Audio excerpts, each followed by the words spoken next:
Hi, Mystery Recapped here.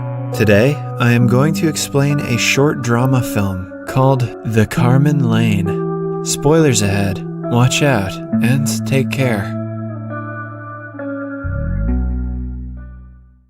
The protagonist of the movie is a middle-aged housewife named Sarah. She lives with her teenage daughter, Carly, and her husband, Dave. One afternoon, Sarah is in a delightful mood. She is blasting a romantic song on the radio and is dancing around the house. At the same time, Carly returns home from school and is in a seemingly bad mood. She takes off her dirty shoes and carelessly tosses them away. Her mother tries to lighten her mood by dancing and singing around her, but she doesn't acknowledge it and rather finds it annoying. Sarah follows her to the kitchen while still dancing, but Carly simply turns the radio's volume down and takes the dinner plate from the counter.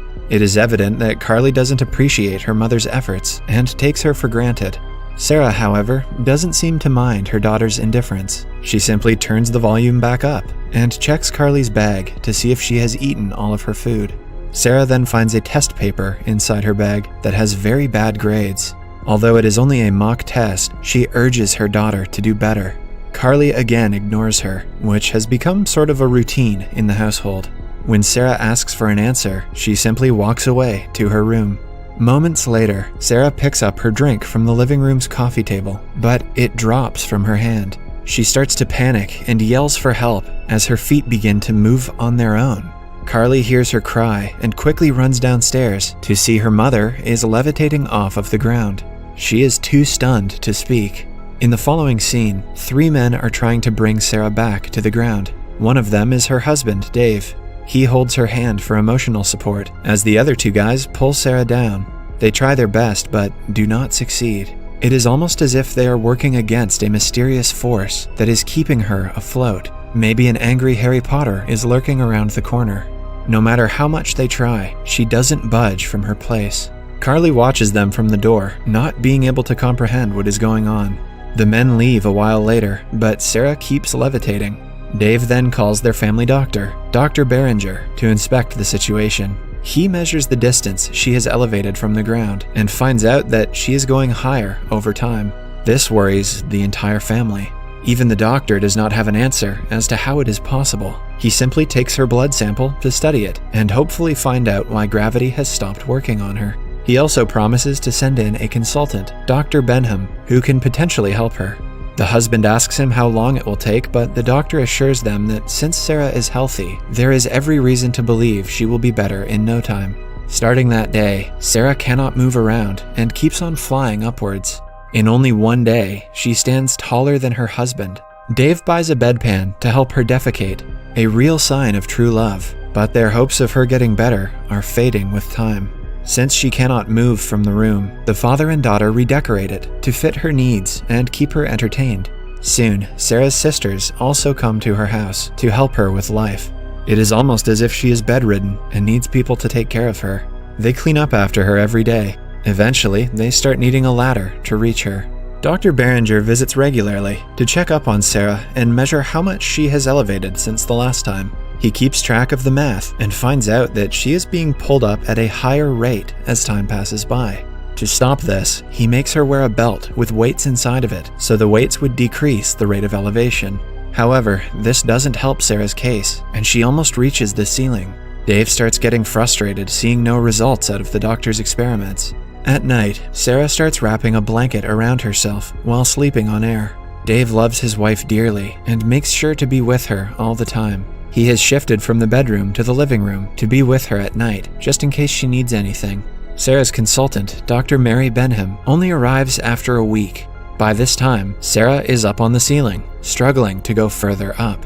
The doctor introduces herself and reaches out to shake her hand. She apologizes for not getting there sooner and inquires how they are coping with the situation. Dave jokes and says that the ceiling is not a convenient place to keep a wife. At least Dave didn't make a joke about the kitchen. For some reason, the doctor doesn't seem to be surprised by Sarah's condition. She simply brings out a measuring tape and measures the distance between her and the floor. Dave offers the doctor a cup of tea and sends Carly to make it.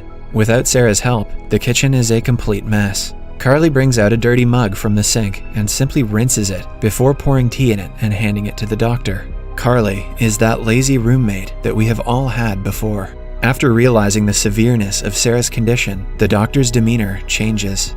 The family had been waiting for her to come and miraculously cure Sarah, but they soon realized that she too has no idea what the problem is. The doctor bluntly tells the family that their case is unique, so nothing is certain. From what the doctors have seen and studied, Sarah will continue to move upwards at a variable but increasing rate. Dave hesitantly asks the doctor if she can bring Sarah down, to which she apologizes and says she can't. The weights will slow her progress, but if she carries more of it, it will injure her. Their best bet is to wait for the condition to go away on its own. In about 10 weeks, Sarah will reach a height of 12,000 feet. From there, she will need oxygen to survive. Even after that, she will still keep rising upwards, and they will have to keep her warm and control her diet. Sarah finally comes to the conclusion that she cannot be saved. The family also acknowledges she is going to rise to the sky until her inevitable death. Carly comments that her mother is going into orbit. Dave loses patience and demands that the doctor do something, but she says she can only do her best to keep her comfortable, as there is no known way to save her. That night, Dave cuts the ceiling around Sarah's head to allow her to fly up. He is aggressive while cutting it and almost hurts her. Careful, Dave. Wouldn't want to accidentally bump her as you're busy sending her into orbit. As the dust falls on the poor woman, she calls for her daughter to help. However, she has forgotten Carly is entirely useless. She entirely ignores her mother's pleas and turns the tap on to not hear her. Eventually, Dave completes making the hole and holds his wife's hand. Sarah's head is now inside Carly's room. She is clearly bothered by her mother invading her privacy, even though she has no control over it. The following day, Carly is studying for her final exams as Sarah watches her in silence. She has to pee, but doesn't want to disturb her daughter. Sometime later, she apologizes and asks Carly to call her father. Carly simply brings the bedpan and helps her. Following that, she sits back to study, but cannot focus with her mother in the room. Carly tells her that she cannot take the exams this year because of the situation, but Sarah lashes out at her. She doesn't want to be a drawback in her daughter's life. Some days later is Dave and Sarah's anniversary. They have invited Sarah's sister to dress her up for the occasion. Dave compliments her, saying that she looks like an angel, and the two laugh at the irony. Even at the time of crisis, the couple celebrates and drinks together. Dave gets on a table and kisses her. Eventually, the two have intercourse. When Carly returns home from school one day, she hears her mother moaning in pain. It turns out that Dave has tied her leg to the ground to keep her from flying away, which is really painful for her. He sits at the door, unable to watch his wife whimper in misery. Carly quickly runs upstairs and gets a knife to cut the rope. In the following scene, Sarah has reached outside the house. Dave and Carly reach her using a crane to hand her food and supplies. This is probably the last time they are going to see her, so they pack her with enough food, oxygen, and water for her journey to the sky. Carly hands her a phone and a battery to call home when needed. She has also brought a music player, so Sarah can listen to all of her favorite songs when she gets bored. Following that, she is made to wear a heavy backpack so she would elevate at a slower speed. As the daughter hands her the rations, Dave stays quiet and only watches them. Before leaving, he hugs his wife tightly, knowing that she is never coming back. The family shares a tearful goodbye. The next day, we see Sarah way high up in the sky. She is hardly visible from the ground. To pass time, she is invested in a crossword puzzle. Suddenly, a drop of water falls on her book. As she wipes it away, it starts to drizzle. She takes off her hat and wears the hood of her jacket to keep warm. Some more days later, Sarah uses binoculars to look down at the earth. She brings out a packet of biscuits that Carly had given her and sees that she is almost out of them. She calls Carly and asks her what she is cooking for herself. Without her mother, she has started to eat baked beans and toast every day. This sounds depressingly familiar. Sarah worries about her and tells her to eat well-cooked food, but Carly is clearly not interested in talking.